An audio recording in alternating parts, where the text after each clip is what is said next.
A possible suspect in the St. Petersburg subway bombing is identified as the death toll rises. Aid agencies raise the alarm as famine threatens millions of lives on the continent. And interesting flooring, cool denim palettes, and bringing the outside in are among the top interior design trends of 2017. Africa 54 starts right now. Good evening and welcome. I'm Vincent McCory. This is Africa 54. Now, for more than 6 years, the Syrian civil war has lashed the nation's citizens with anguish, pain, and immeasurable suffering. And Tuesday, a suspected gas attack in northern Syria has killed at least 58 civilians, according to a group dedicated to monitoring that country's civil war. The Syrian Observatory for Human Rights says at least 11 children were among the dead after airstrikes on the town of Khan Sheikhoun in the northern province of Idlib. The observatory says many of the victims were choking, suffocating, vomiting and foaming at the mouth after the bombing. The British-based group says it is unknown if Russian or Syrian warplanes carried out the attack. Idlib province is held by rebels who have been waging a deadly war against President Bashar al-Assad's government since 2001. Now, Syria has been accused of using chemical weapons against civilians in the past, a claim the regime has denied. The investigation into Monday's deadly subway bombing in St. Petersburg, Russia, continues as intelligence authorities in Kyrgyzstan reveal the suspect in Monday's attack is a Kyrgyz-born Russian citizen. Now, a spokesman for Kyrgyzstan's security service, the GKNB, identified the suspected bomber as Akbazon Jalilov, who was born in 1995. Russia's Interfax news agency earlier reported Russian authorities had identified the alleged bomber as a 23-year-old man from Central Asia. VOA correspondent Daniel Schaff is reporting authorities have shut down one of the stations involved in Monday's incident after receiving an anonymous phone call about a bomb. Russia's health minister says the death toll from the blast has climbed to 14. After investigation carried out overnight on the scene of the terror act, we have additionally found parts of human bodies of, we suspect, 4 people. Today, we can confirm the death of 14 people, 11 of whom died on the spot, and 3 died in an agonizing condition in the ambulance, and 2 in the emergency room of the Mariinsky Hospital with lethal traumas. Well, nearly 50 people were injured in the powerful explosion. Officials in St. Petersburg have declared 3 days of mourning. So far, no one has claimed responsibility for the attack. VOA's Daniel Schaff has more from the Russian capital. Hours after a blast tore through a St. Petersburg subway car, Russian authorities were searching for those responsible. Officials said the explosion was being investigated as a possible act of terrorism, and Russian media reported it as an intentional bombing. I think it is clear now that it was a relatively small device. Maybe it was very difficult to detect this device, even by the security outside of the metro station. The blast took place as President Vladimir Putin was in St. Petersburg, meeting with Belarusian President Alexander Lukashenko. Law enforcement bodies and special services are working and will do all they can in order to find out the cause of what's happened, to give a full assessment of what's happened. And the city and federal authorities will do everything necessary to support the families of those who died and support our citizens who were injured. Moscow's metro was attacked by terrorists in 2010. Monday's blast would be the first such attack in Russia's second-largest city. It could mark the start of a trend, warned security expert Mark Galeotti via Skype. So I think the key thing is, given that we will now probably see quite a stepping up of security in the short term, if there are still more attacks, then I think this does spell exactly what the security agencies have been worried about, which is actually a resurgence of terrorism. If it's just a one-off attack, though, probably things will quite quickly get back to normal. A second device was found and disabled. The subway system was closed down, and officials declared 3 days of mourning. Daniel Schaff, VOA News, Moscow. Well, South Africa's President Jacob Zuma is feeling the heat after his change of finance ministers plunged the country's credit rating to junk. Now, the country's largest trade union and ally to the ruling African National Congress, COSATU, says Zuma must step down. The trade union says it no longer believes in Zuma's ability to lead the party of the country and that it would call for the alliance with the ANC to be restructured. Now, South Africa's Communist Party, another long-time ally of the ANC, also demanded on Friday that Zuma step down. On Tuesday, South Africa's main opposition party called for Parliament to return from recess to debate the crisis triggered by Zuma's cabinet reshuffle. Now, for more insight into the political situation in South Africa, I'm joined via Skype live from Johannesburg by Mielani Mkhabela, who is an analyst and managing director for the Antwisa Management Group. Welcome to Africa 54. And first, here we have seen Mr. Zuma with many kind of crises before. Is it any different this time, Mielani? The cabinet reshuffle this time is different because it's looked and defined differently by different candidates within the movement, in the alliance, and the general public at large. So when you remember March last year, when we have a roadshow with all rating agencies, there was an agreement that we will adhere to the reforms or the economic reforms that South Africa needs to implement in the protections of the investors' interest domestically and institutional investors' interest. So when after a year you find the president recalling the finance minister and the deputy minister, who both these candidates were doing the roadshow, it gives a lot of questions to the global community and institutional investors globally. Hence, you find S&P, a leading rating agency with around a market index of 500 large corporates listed at the New York Stock Exchange, downgrading South Africa to junk. Now, precisely because. Now, the question is, how significant is the call by COSATU and also the other party, the alliance within the ANC, calling for Mr. Zuma to resign? That is a general view that has been developed recently, and people are starting to see. From today morning, we start to hear even people who were very strong in the position that Zuma must remain in his position, because some they were saying the rating agencies didn't employ, didn't elect the ANC and the president. So it's the people who have elected the ANC and the president. But those kind of messages are just coming from the circle of the president and the circles of the ANC. But generally, when you look on listed companies, when you look on the stock exchange, the views of business, mainly like your Business Leadership South Africa and Business Unity South Africa, it will be of those views that the president needs to step down, and for us to work out again to be out of the junk status. It is a very good decision because the president has been making mistakes that impacts the country's growth. We are growing at below 1%. We are having a 0.3% growth, which is 0.3% close to contraction. That is an impact and a critical issue for a country like South Africa. Mielani, we'll continue this conversation another time. Thank you very much for your insight. Thanks very much, and the viewers. All right, that's Mielani Mkhabela, who's an analyst and managing director of the Antwisa Managing Group in South Africa.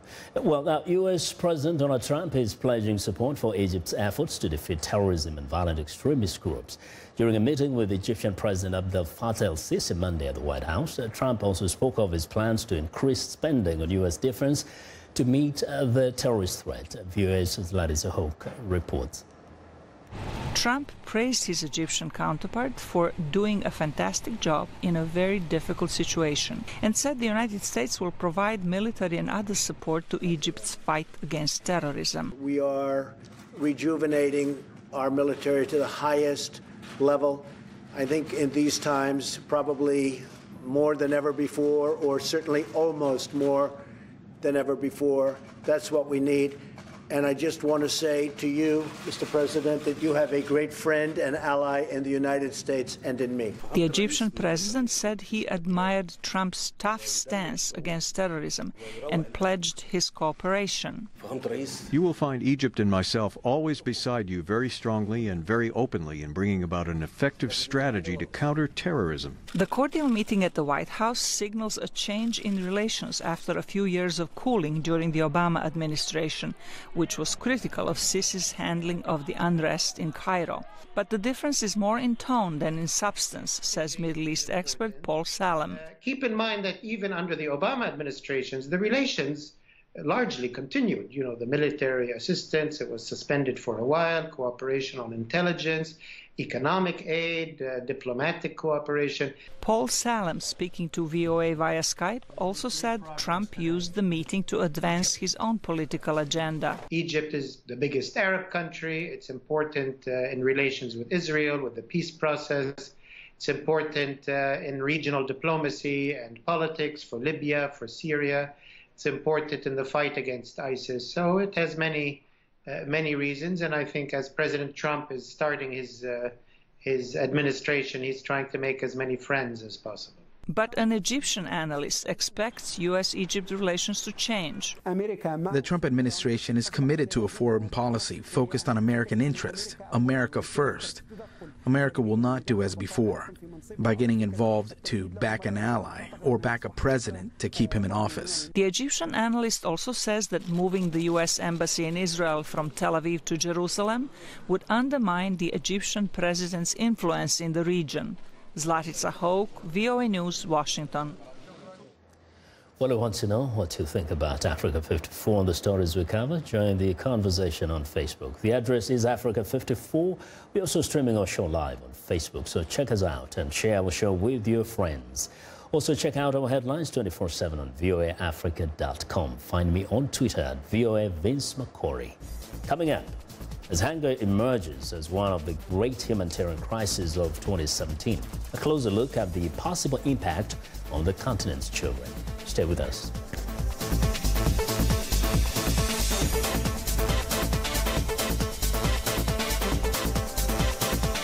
Health news and notes. This is Living Better. How do children learn to talk as they grow? That's what South Australian educators want to discover. So they installed listening devices in hundreds of homes, like the Dorian family home in Adelaide. Tina Dorian says the monitoring has helped her learn about her son Isaac's speech progression. Isaac was quite slow to start talking, start using words, but we found that it was because of Lachlan talking for him. The listening devices filter out background noise, highlighting conversations between parents and children, says researcher Katerina Iluthuru. It's not who parents are, it's what they do with their children. So it could be simple activities like reading to their children, singing to their children, walking around the home. When the children in this study start school, the researchers may learn more about the long-term educational impact of early language habits. I'm Martin Seacrest for VOA's Living Better.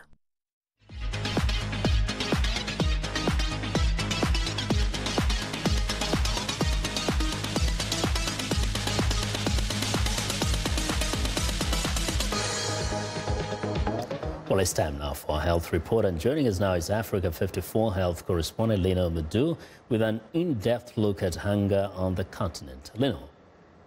Thanks, Vincent. Aid agencies are raising the alarm on the challenging survival of children as some countries in Africa are facing devastating drought and starvation.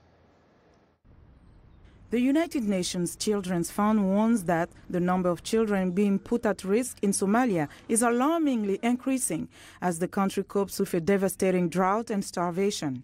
The drought is decimating harvests and livestock in the war-torn country. The threat of famine in the East African nation is dangerously close, just 6 years after a similar crisis in which 260,000 people died. More than 35,400 children suffering from severe acute malnutrition were treated with life-saving therapeutic food at hundreds of nutrition centers across Somalia in January and February. Okay, what does this mean? It means that it's a 58% increase over the same period in 2016. The UN says cholera is rising and has spread to 2/3 of Somalia's 18 regions. In only 3 months this year, we have more than 18,000 cases of cholera, acute watery disease, diarrhea, and last year, for the whole 2016, we had less than that. We had 15,600. And the majority of the cases are among young children. Meanwhile, the International Committee of Red Cross is delivering emergency food via airdrops in areas of South Sudan where the UN has already declared a famine. The food insecurity in the region is extremely dire. We are suffering here. We have nothing to eat. We just rely on airdrops now.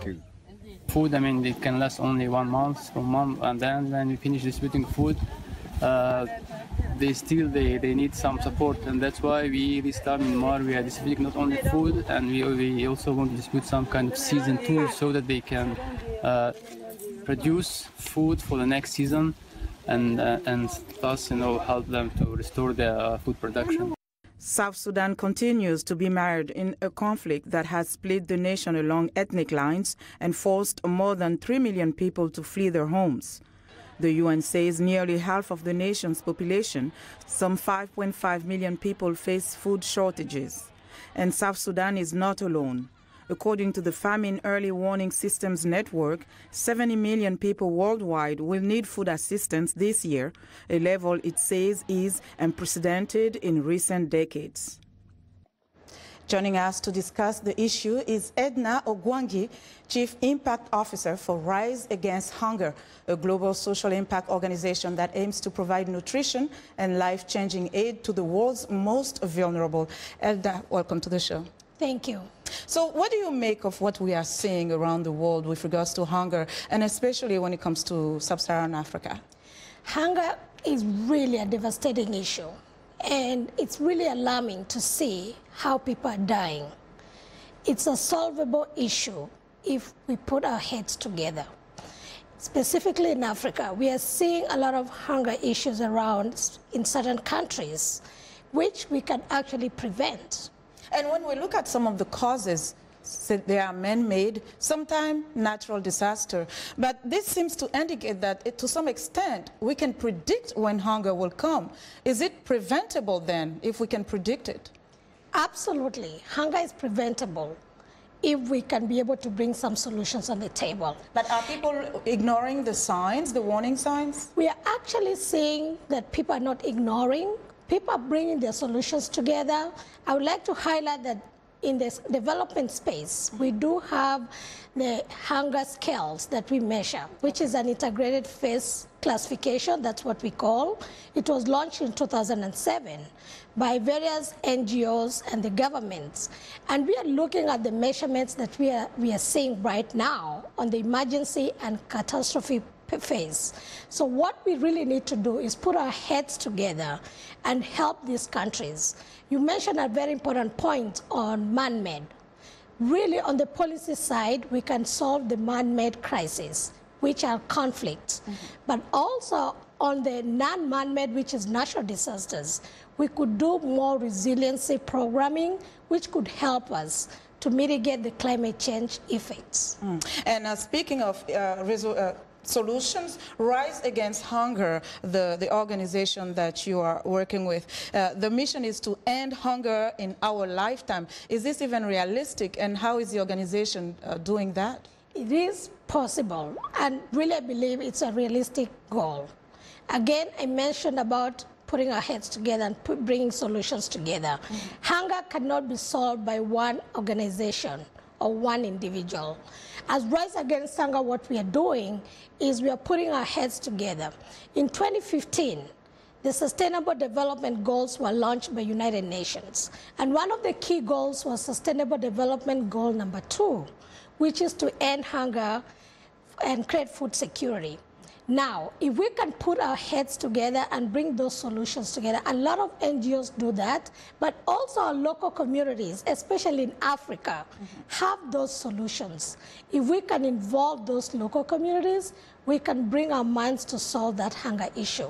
So sustainable solutions for food security, what would you say very quickly, 1, 2, 3 steps? Sustainable solution, technologies are key. Innovative technologies are really helping us to bring more yield. Production is really key for us.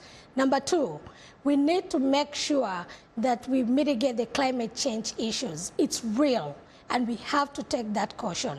Number 3, resilience is really important. When we have aftershocks, and we need to make sure that people are ready to come up with solutions to prevent the next drought or flood seasoning.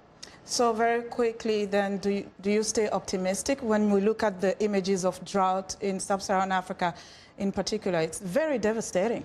I do have that optimistic feature, but we have to actually involve our governments. And I really need to emphasize that policy changes are really critical, to involve the government to make sure that they are helping the communities or the local people in the needs of making sure the policies that are really affected are really meeting the needs of the communities. Okay, Edna, thank you so much for joining us.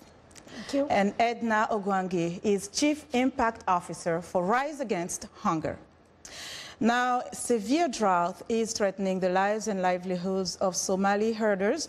Disease and starvation are killing their animals. Reporter Neha Wadekara traveled with the UN Food and Agriculture Organization to some of the hardest hit areas in Somalia's Puntland region, where she joined a team of Somali veterinarians trying to save the remaining livestock. Take a look. A team of veterinarians shows Ali Yusuf how to check his goats for parasites and give them injections. Severe drought has made this land dry and barren, and Yusuf's animals are dying from disease and starvation. Of the 700 goats he started with, only 200 remain. My family does not have enough to eat. I left them some supplies, but I am told now that they have run out, and there is nothing to send them from here. Like Yusuf, many pastoralists are herding their animals for miles to places with reported rainfall, searching for water and pasture. Humanitarian organizations have started emergency services, including water delivery and mobile veterinary clinics, to save the remaining animals. The teams sometimes travel for hours to reach pastoralists in need. Dr. Khaled Saeed oversees Somalia's livestock sector for the UN Food and Agriculture Organization. In the first round, we are treating around 8 million animals for entire Somalia against a number of diseases such as indolent ectoparasites, respiratory diseases, blood parasites, and wounds. Again, the second round will start immediately after 4 weeks to treat another additional 12 million animals, so the total will be around 20.25 million animals to be treated. With this, I think we can support the pastoralists and we can improve the health of the animals and the production while we are waiting for the rains. With no grass to eat, some goats have gotten sick eating trash or plants like cactus that are not part of their normal diet. The vets give them vitamin supplements for malnutrition. 20-year-old veterinarian Jamila Muhammad Ali is vaccinating these goats to prevent them from catching infections. And the Somali people is dependent on the animals. If there is animals, there is no life in Somalia. With no rain in sight, pastoralists like Yusuf are left to wait and pray as aid organizations race to prevent famine. Neha Wadekar for VOA News, Kardo, Somalia. And that's our health report for today. To stay in touch, find me on Twitter at Lenore Moudou. Vincent? Well, Lenore, thank you very much. Now be sure to watch Lenore Moudou's health reports every Tuesday and Thursday right here on Africa 54. Well, it's time now for a short break. Still to come on Africa 54, the hottest interior design trends of 2017. We'll be right back.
Welcome back to Africa 54. Here's what's trending. This year's hottest interior design trends include unexpected twists.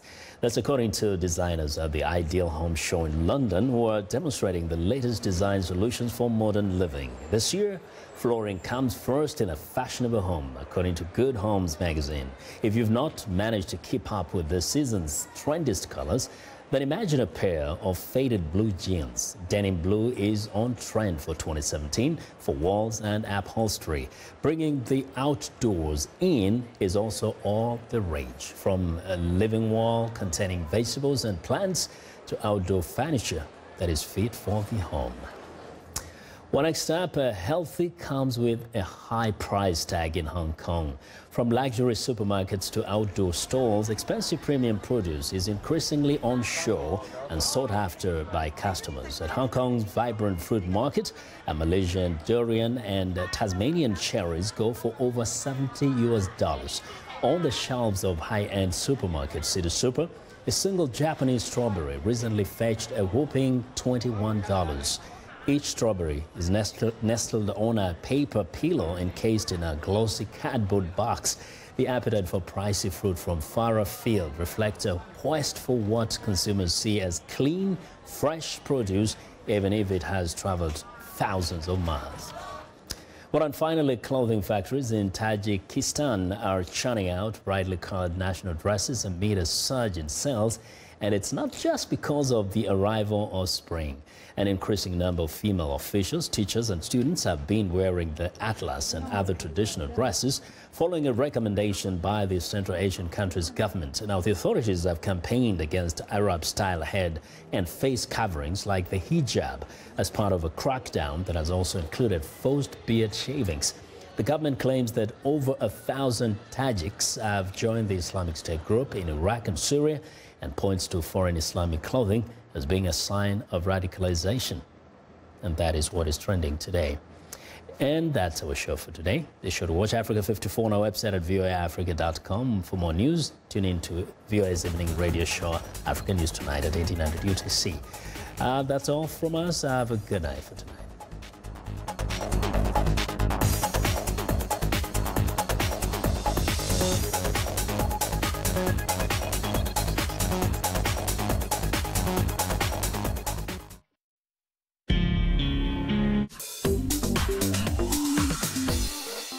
Welcome to English in a Minute. When something loses its original shape or form, it does not look very natural or comfortable. Bent out of shape. Hey, did you tell Greg about my dinner party? Yeah, I did. I thought he was invited. Well, now he's all bent out of shape because I didn't invite him. I'm sorry.